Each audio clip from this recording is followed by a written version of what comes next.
Hello there, ladies and gentlemen. Welcome back to another StarCastTV cast. My name is Flash for the win, and today I have an interesting cast for you guys. I'm actually not too familiar with these two players, but it will be a best-of-3 series between the players KOP and Yapsap.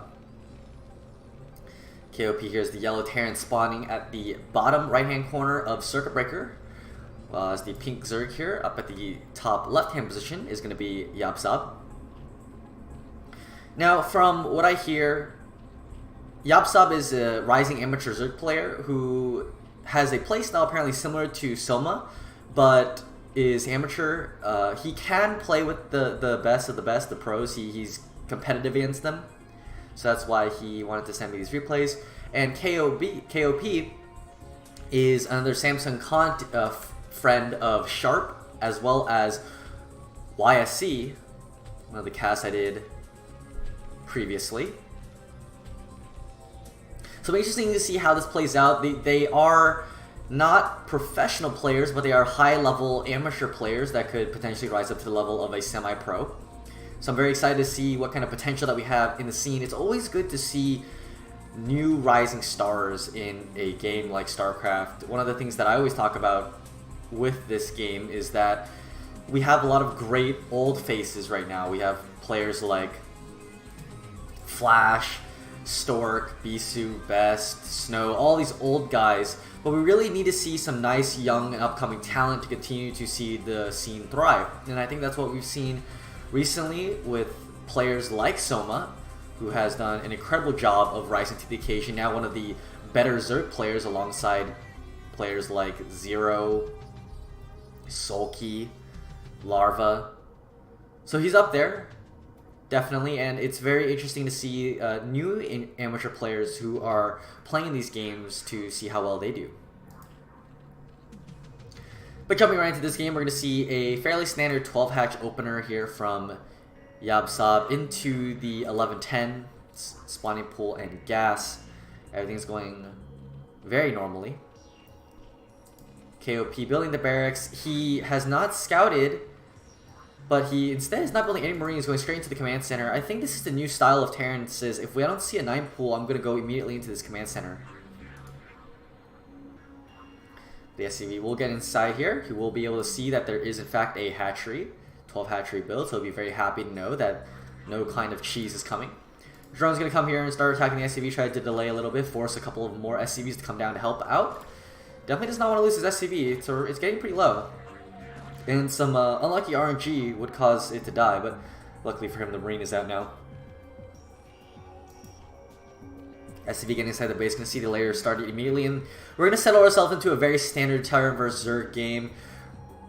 2-hatch builds are just so common these days now as well. And we're going to see KOB responding in kind with the 2 barracks opener. Again, very standard. There are some players who have decided to try to go for something like a 5 racks, even against a 2 hatchery build.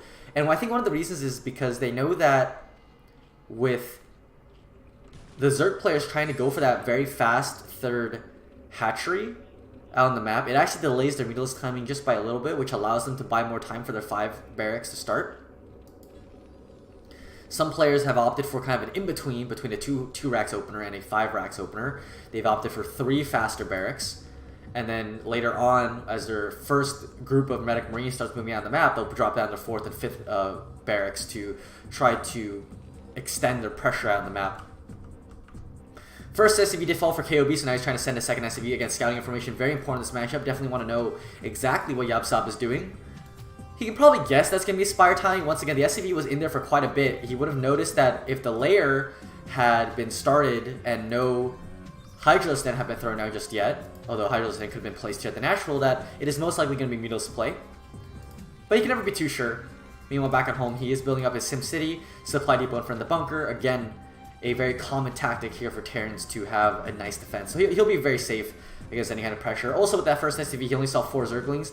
Now, again, Yapsap could have been hiding more Zerglings in case of a potential big Zergling flood, but again, the likeliness of that happening is very low.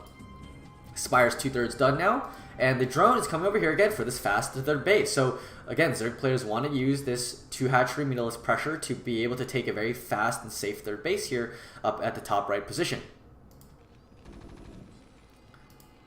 Meanwhile, Engineering Bay Comstat stations being planted right now for KOP. So he's getting into this game in a very straightforward manner. And here we go. Spire's going to finish, and meterless will be started. 5 meterless in production right now. And now, at this point in the game, it's going to be all about how much pressure that Yapsap can do. We're going to see if he's going to be able to get into this circuit breaker area to deal a little bit of pressure. Now, I did mention this, I think, in another replay of Zerg players, especially on this map, trying to abuse the natural on circuit breaker. I will say that on the edges here of the base, it is actually very difficult for Terran to defend, because if you place turrets here behind the mineral line, well, you can't repair them. And that's something that's going to be very important to note how KOP deals with it. Now, I like this turret positioning right here. It will hinder a little bit of the mineral income around this left side of the command center, but overall, this missile turret here, and even one inside the mineral line here, are going to be very helpful to defend against meterless pressure coming over this wall. So that'll be very interesting to see how well he's going to hold on to this. +1 carapace upgrade actually being started right here now for Yapsap. Again, very standard. This new meta has emerged with a fast +1 carapace on the meters. Want to have as much pressure as possible as you build up this meterless count up until you get 11, and even potentially more when this third base finishes, as it has right now. +1 attack upgrade being started for KOP, and it's very interesting to see that he's got very defensive missile turrets.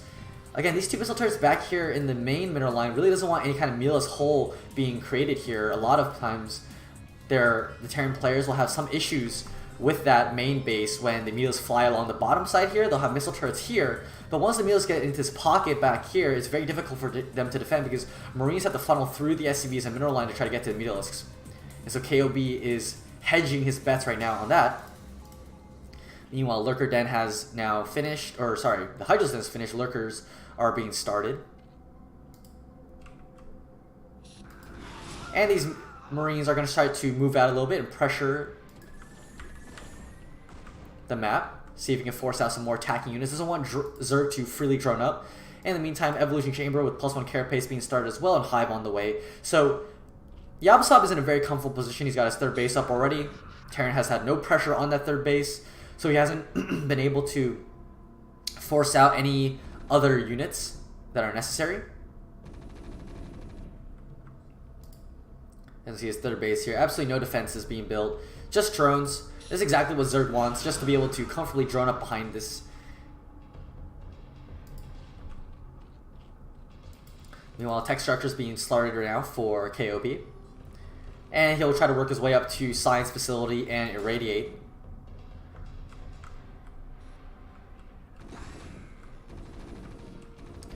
Mila's trying to dance between these 2 groups of Marines, just trying to delay this push for as long as possible. But now I feel like at this moment KOB has gotten such a nice ball of Marines that he's going to start to look to pressure out in the middle of the map. Now he doesn't want these Marines to get too spread out, because once these Marines get too spread out, these Milos definitely can look for more pickoffs like this, as you can see. So yeah, so now he's got to ball back his Marine group again. Again, just wants to slow down this force as much as possible. He's got a nice canal being built, 2 lurkers being started here at the third base, so he'll be ready for this attack that comes up if KOP decides to try to attack it. Scan going down right now. Looks like he scanned for any kind of stop lurker pressure here at the front. In the meantime, siege mode being started, tanks are coming up, science facility being started, so everything is going according to plan for both players. I would say that Yapsap is definitely in a little bit more of an advantageous position here. Nice canal being started at the natural base to be able to ferry units between the 2 bases. But Yapsap has had this third base up and is totally uncontested. There's been absolutely no pressure, and he's been able to make lurkers basically at the last possible second to defend against any kind of Marine pressure here, which has been very helpful. +1 armor now being started here for KOP, and it looks like his SCV is moving out here to the third base to start building it.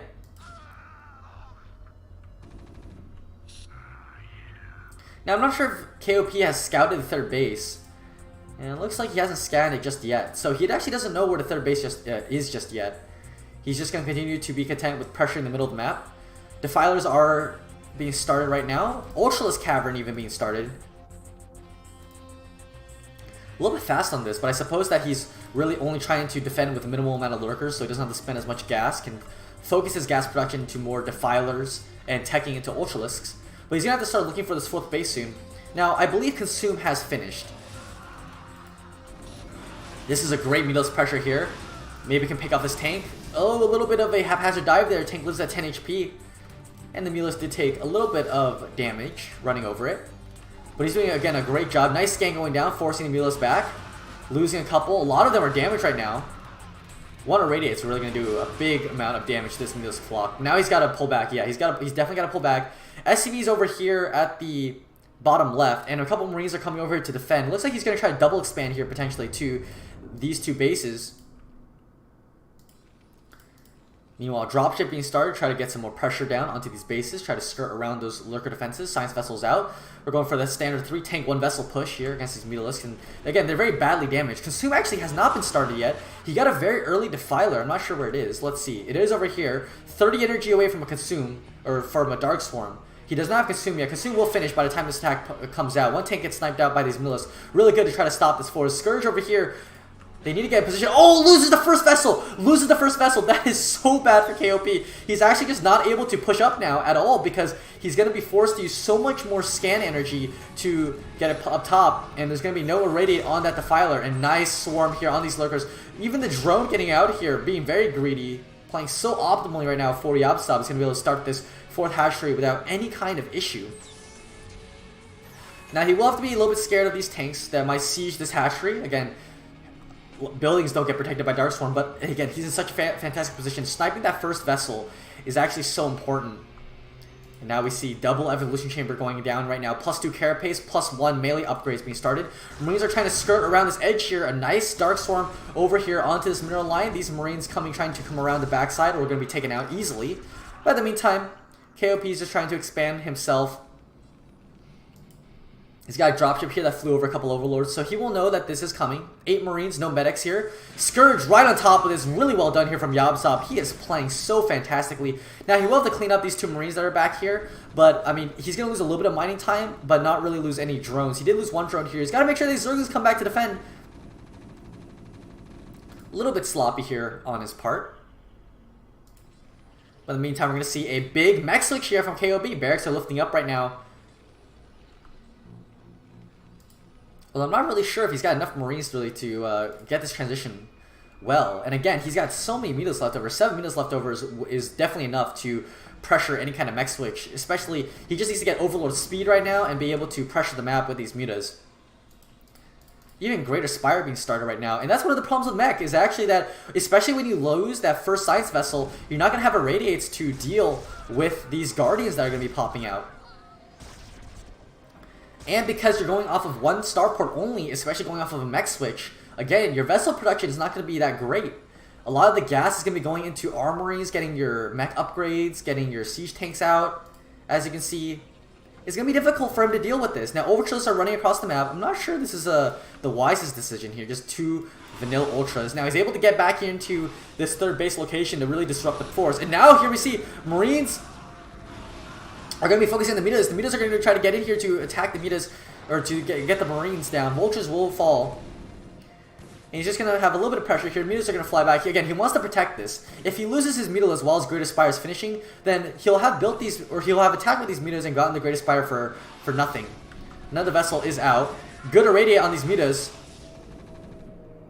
Yeah, a lot of these Meatas are badly damaged. We're going to see him build the Guardians down here. So interesting. I guess building them up here is too close to the Terran base that he'll be able to build a couple raids from the starport to deal with it. Here come the Ultras with both upgrade and speed on these Ultralists. Very tanky Ultras. They're going to get it right on top of these siege tanks and be so cost efficient, especially with Cracklings coming in here right now. And Yapsap is in such a great position. Big Mind Drag onto those Vultures as well. There's just not a lot of things that KOP can do at this moment. I mean, he's got no Vulture mines out on the map. That's really the only thing that can slow down the Zerg player here, especially with Overlords being spread across the map. His Marine forces died now. He's barely got any mech units left over to defend.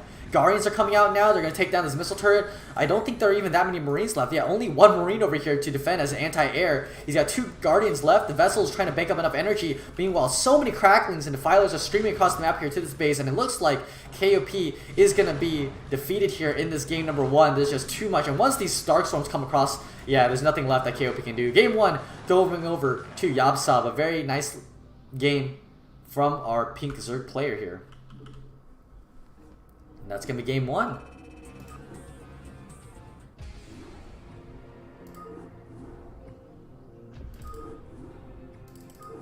Really well played there from Yapsap. Able to slow down that Terran force for so long that he was just able to get those lurkers so late. And that's definitely not what you want to have as Terran. If you're a Terran player, every time you see that the Zerg player just freely drone up and not have to make any attacking units, you know you're in for a rough game. But here we go, game number 2 on Heartbreak Ridge. Over here as the pink Zerg player, again, slightly paler pink, is going to be Yapsap, up 1-0. And over here as the blue Terran, we're going to have KOP. Heartbreak Ridge, an interesting map. Definitely a older map, to say the least. I think it was designed in 2008, I want to say, was when it was most popular, 2008, 2009, when it was used in Pro League as well as the Ever OSL. A very good map, though. I love the uniqueness of it, especially with your backdoor to the natural base. Yapsap here with an early drone. Again, in best of 3 series, you definitely want to make sure that you're not going to be running into some kind of cheesy builds. So this drone is going to be looking for any kind of proxies, any kind of potential 8-rack shenanigans. 8-rack's very popular on this map as well. Probably one of my favorite games of all time, actually, is the Flash versus Jaedong games on this map in the Ever OSL when they were paired up in the round of 8. Game 2, it was Flash had proxied 8 barracks right here, and Jaedong did not get the scout in. I think this is what the drone is getting here. Yeah, as you can see, checking this spot. Very common 8-rack spot that Flash did against Jaedong. But unfortunately for him, it's just going to be a very standard game from KOP. A little bit of lost mining time, but it won't make too much of a difference. This early drone will be able to get in here and harass the SCVs for a while.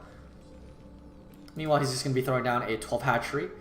And this is nice because he knows that with this early drone scout, that he's able to see exactly what Terran's up to. And if Terran's not going for any kind of early shenanigans, some kind of 8-racks, barracks supply, well, he's going to be able to freely get this 12 hatch without worry of needing any kind of drone pull or defense against an aggressive build. Now, he will see this early gas coming up as well. So this is a very nice drone scout here from Yapsap that's done wonders for him. Meanwhile, once again, we're going to the 12, 11, 10 build, 2-hatch style. Barracks will be completed, Marines started, and we're going to see the factory being started here for KOP shortly, once he's got 100 gas. A little bit about this map, it is definitely a little bit better for harassment-based builds, like a fast factory into Starport.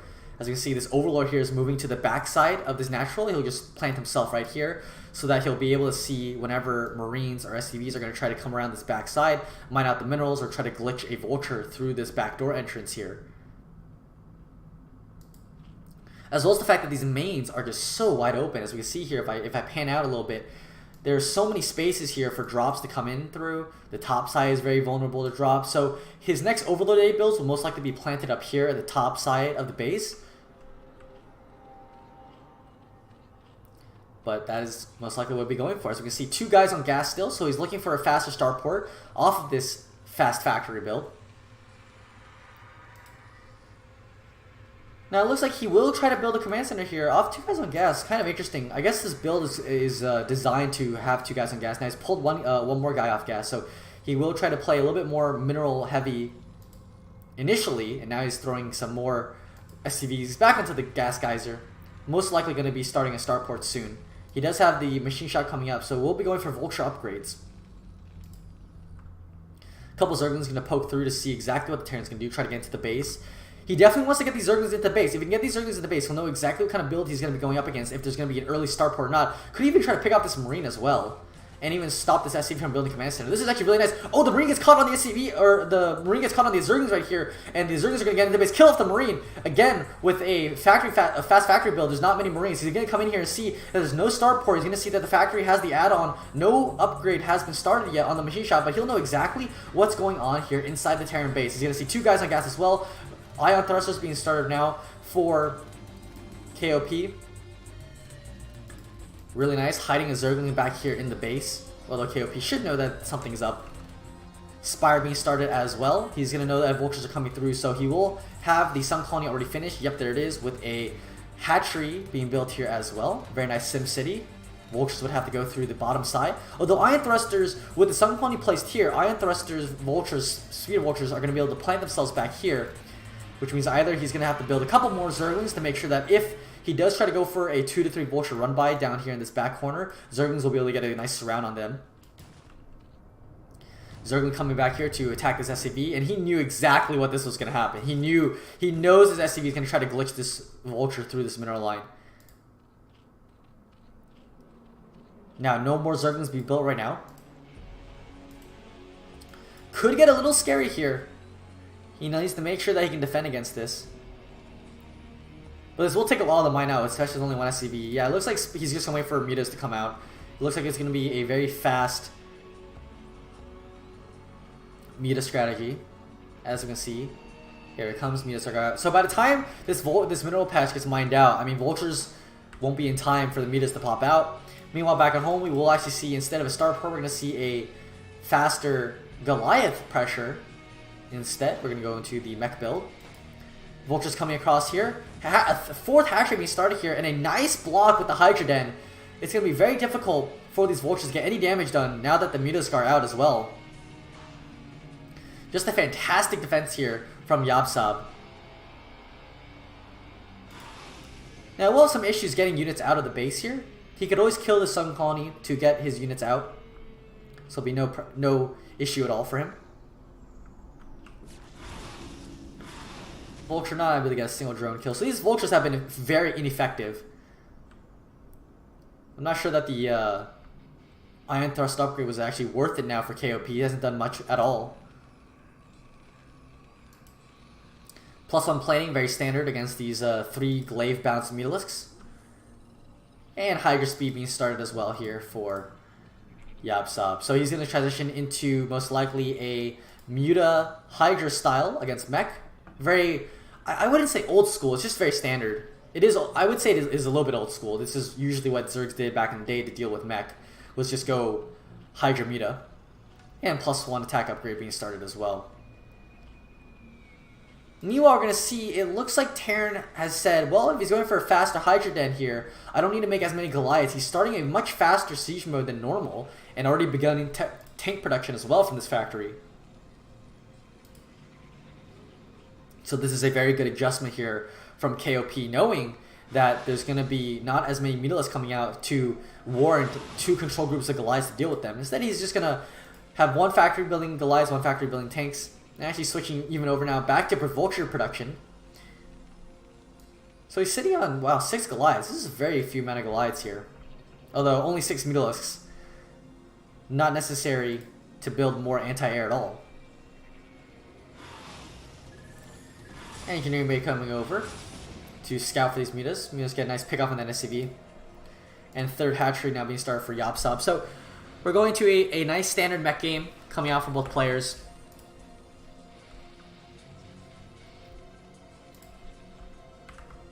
Mutas trying to get any kind of pressure here. Just seeing if testing if there's any weak points in the Terran defense. Now he could look for the backside here. Only 2 turrets back here. So he could look to get maybe into this little pocket behind and attack the bottom side of this. And this is exactly what's coming in here for. Here come the mutas. Goliaths are nicely positioned here.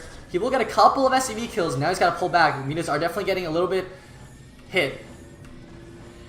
He's got a nice little pocket again. But he's going to have to run through both these turrets here to get out. He's going to try to slow down as much production as possible, stopping the 2nd army from being built, as well as the science facility from being finished. So some good pressure here. Doesn't lose, only loses 1 Muta. It's a very good trade for him. Managed to pick off quite a few SCVs.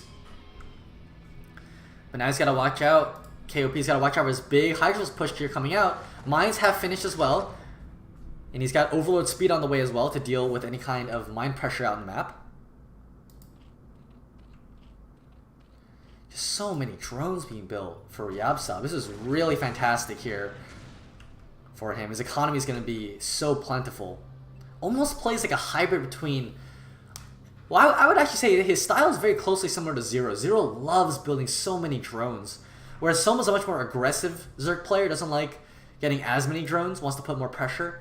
He's kind of got that Zero style where he knows how to put enough pressure on the opponent while making so many drones. I mean, if you look at the drone count here, 11 drones already. Wow. Very nicely done. He's going to be in such a fantastic position going into the late game.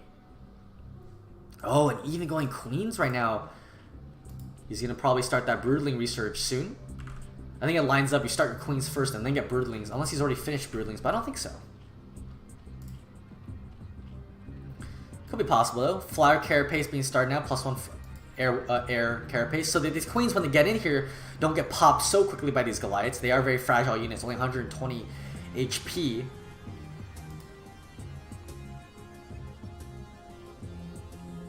And I think that they take full damage from Goliaths, which is why they get popped so easily. I'm not sure though about that one.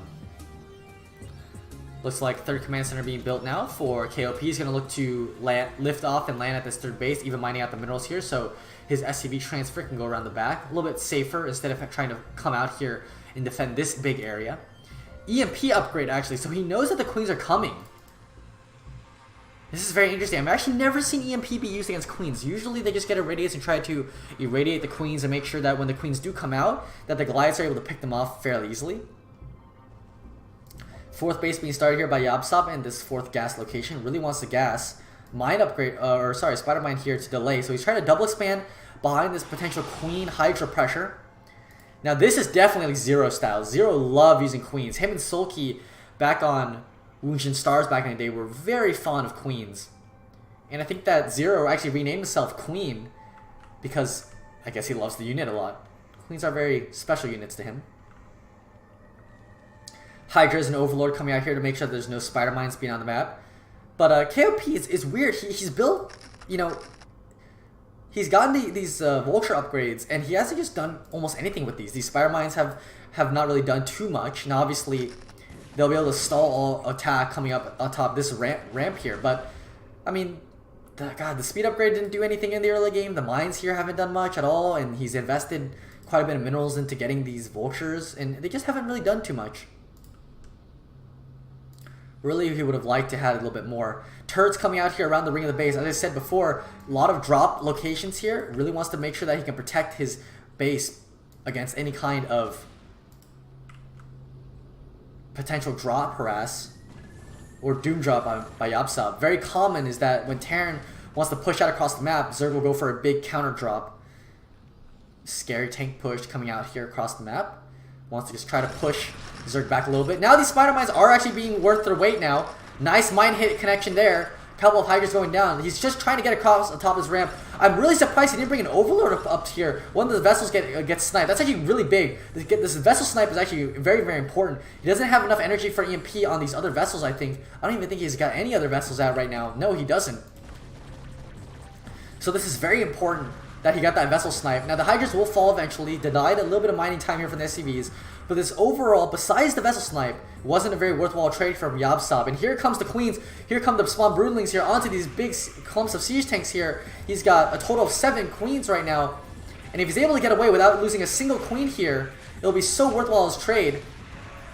Looks like he will end up losing 2 Queens. Can the third one get away? No, losing 30 Queens there. Definitely a little bit sloppy with the Queen control. Could have definitely had a faster reaction with those Queens to spawn Broodling. He ended up losing 3 Queens. But he managed to save 4 of them, which means that these 4 will have another day to use more spawn Broodling. And again, that first vessel getting sniped was the only reason why that attack was even slightly worth it for him. But I was very confused why he didn't have an Overlord there to sweep out the spider mines initially. Now, this force cannot come up here to attack. He's going up here. There's a lot of siege tanks back here, though. I'm a little bit confused at this attack. I guess he's trying to trade units. Oh, no, flank here for the Hydra. They didn't see the flank. But again, there's just too many tanks here. And, I mean, he's he killed a couple tanks, but I don't think this was a very good trade here from Yapsap. Not a very good attack. A couple overlords getting sniped off as well, but he's got such a nice economy here. I don't think it's even that bad for him because he's going to be able to replenish his supplies so quickly. I mean, if you think about it, he's got 1, 2, 3, 4, 5, 6, 7, 8, 9, 10 hatcheries of production. That is a very scary production for Terran to deal with, especially only on 3 base economy for Terran. Really needs to get that 4th base started. These vultures trying to lay some spider mines down here to protect maybe this side. He will try to harass this top base. This is very good. He wants to make sure that Zerg can't expand any further than he already has. These 5 bases is exactly what Terran wants to stop. As soon as Terran can expand to his side of the map, he'll be in a fairly okay position. He wants to reach that late game split map position where he can try to put pressure on this middle base. Because Terran is a lot better at defending. Zerg is the one that's going to put pressure on Terran if he gets into that split map position. Terran doesn't have to do anything. His units scale much better than Zerg. And Zerg at that point in the game, if it reaches late game, his only opportunity would really to be a counter drop play into this back area. But as you can see, KOP is already prepared for that. So KOP looks like he's in a very good position that is trying to make sure that he's in a comfortable position, reaching that late game position, which is already why he has that EMP upgrade. A Radiate already finished as well. Already see his drop coming in here. Hydralisks are able to get into this base. Look at him picking off these turrets. Very important. If you can pick off these turrets, it leaves a big gaping hole here into defense of KOP for more future drops. And that means KOP is going to have to commit a couple of extra units here to defense of his main base. Meanwhile, on the other side of the map, Yapsap has looked like he is going to try to put pressure on the top side of the map now. Mainly to defend his new base here at the top left-hand position. But really just trying to get as much map control as possible. A lot of Goliath numbers here. Again, just trying to clear out a little bit of vision here. Here comes the Queens. Spawn Broodling here onto these tanks. Again, not a worthwhile trade. Big mine connections here. He's just really trying to pick off as many tanks as possible with these Spawn Broodlings. But again, the Queen control is just not there right now for Yapsap, losing quite a bit of Queens. So these Queens, although they've been okay with managing to pick off a couple of these tanks, are continuously to die off. And you can't trade Queens for tanks 1-for-1. You need to save these Queens for later on in the game to be able to use the Spawn Broodling again. And that's one of the reasons why Terran is put on a clock when Queens come out, is because when these Queens come out, Terran will inevitably lose the trade. Nice EMP there onto a couple of these Queens. A lot of Overlords being positioned here for a potential another drop. But again, Yapsap is doing a pretty good job of remaking these turrets, placing a couple mines. And again, like I said, when there was no turrets back here before, you were forced to commit a couple of these siege tanks to the defense. Yapsap playing a little carelessly right now, just throwing away quite a few units. A couple Spawn Broodlings coming out here. Really, again, needs to pull back these Queens. Doesn't want to lose them before the Goliaths are able to get on top of them, losing a few more Queens again. Some nice Spawn Broodlings here onto this army.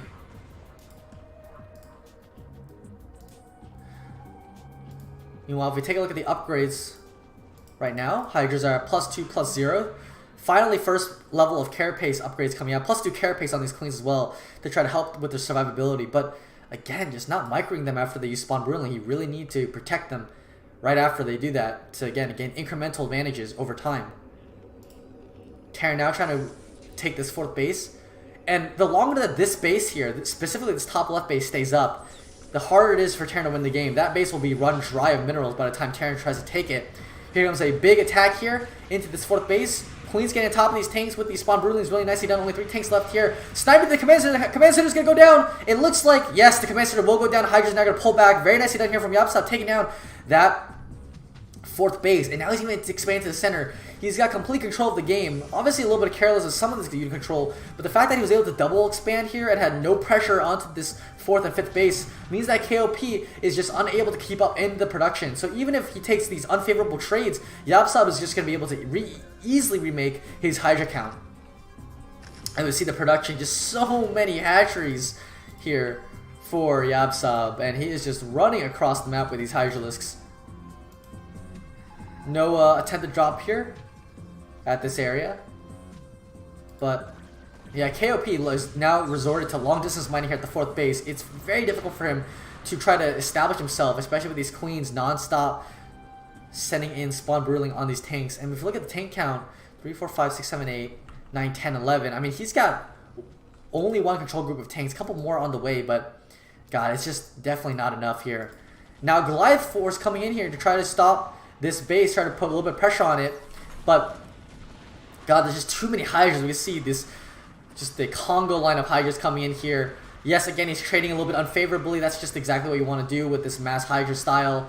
And it looks like KOP is on his last legs. Once these tanks get killed off, especially with these spawn broodlings coming out, I think it's going to be a good game here from KOP. Yapsap is just in too good of a position right now. He's going to be able to run on top of this ramp here, kill off these tanks as well. And KOP is just being sent right back into the Stone Age with almost no tanks to speak of. He's kept a few alive, but I don't know. KOP's just got way too many Hydras in production. 28 Hydras in production right now. That is so many Hydras. They're just going to stream across the map. Queen's here with enough energy for another round of spawn broodlings.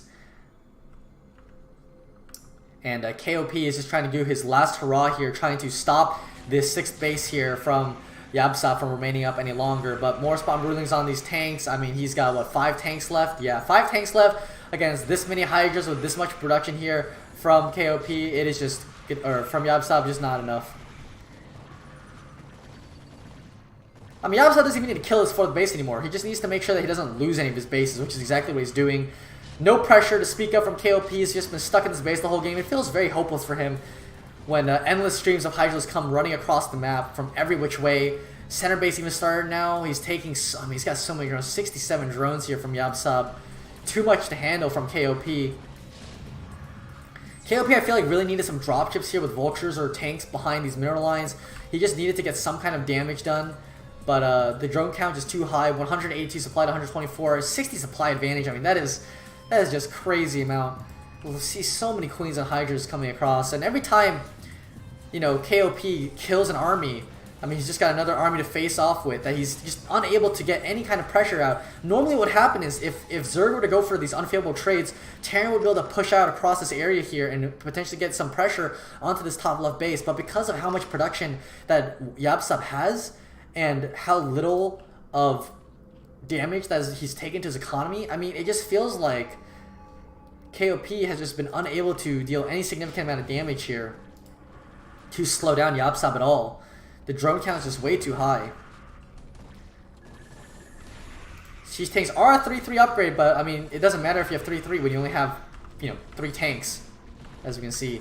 Hydra's coming in once again. I think this might be the end of the game right here. This should be the last attack. There's just not enough units to defend. 60 supply advantage here for Yapsap.